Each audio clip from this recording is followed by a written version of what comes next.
out of here. Bobby. This is Bobby LeBons, and you're listening to Crude Oil. People, I'm beginning to think my boss hates me. Has anybody dealt with this before? There must be thousands of us. Have you ever begun to get the stinking suspicion, I think my boss hates me? If you have, I want you to call in, because I want to talk about it, because I have the stinking suspicion that my boss hates me. Let me tell you why. I live about 1,200 feet underground, okay? And this gets in the way of a lot of things I want to do, and one of them's work. So to get to work, normal transit for me, I'm coming up through the ground about 1,200 feet. I gotta fill in the hole each time I do it, so I gotta unfill it when I go up. I'm digging straight up. I come out of the top. I'm in a jungle. This is in the jungle. I'm not gonna say where. I don't want you to come find me. And it takes a couple hours to get to the job site. And I get there and I sit, I clock in, I do my time. I turn my ass right back around. I make my way back to my forest and through the forest, and I make a beeline through the forest again. Get to the spot where I know to dig. I dig straight down 1,200 feet. Get to my lair. And normally by the time I've reached my lair, I get about 15 minutes before I gotta come back up and go straight to work again. I don't get much time to sleep. My sleeping schedule's all screwed up. I sleep at work. And I'm beginning to think my boss really has it in for me due to my demanding schedule. And I didn't choose the schedule, it chose me.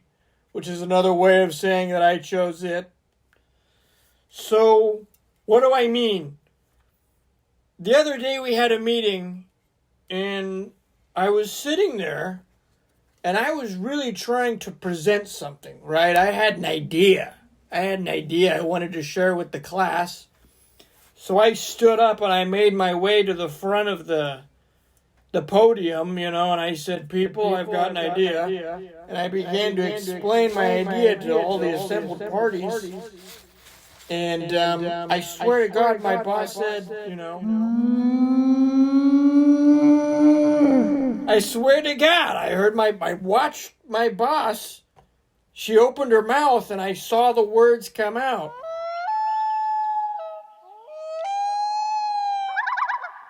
And I was like, oh! I didn't say, oh, I said, what? And she said, oh, sorry, I've had this cough. I can't get over this cough.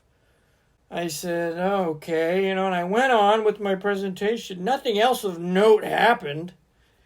I come in the next day, after making a beeline through the forest, digging 1,200 feet down, getting to my lair, hanging out for about 20 minutes, coming back up through the 1,200 feet, beeline through the forest, back to my job. I'm exhausted. I'm swamped.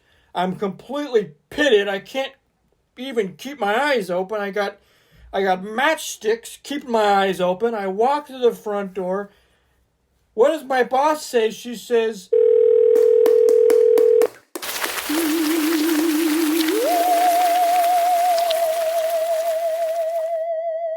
I said, excuse me? She said, sorry, I can't get over this cough. It's really bad.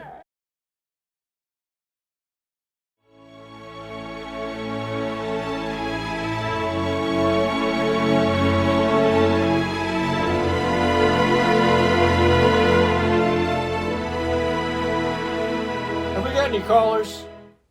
No? Well, folks, that's all I've got for you today.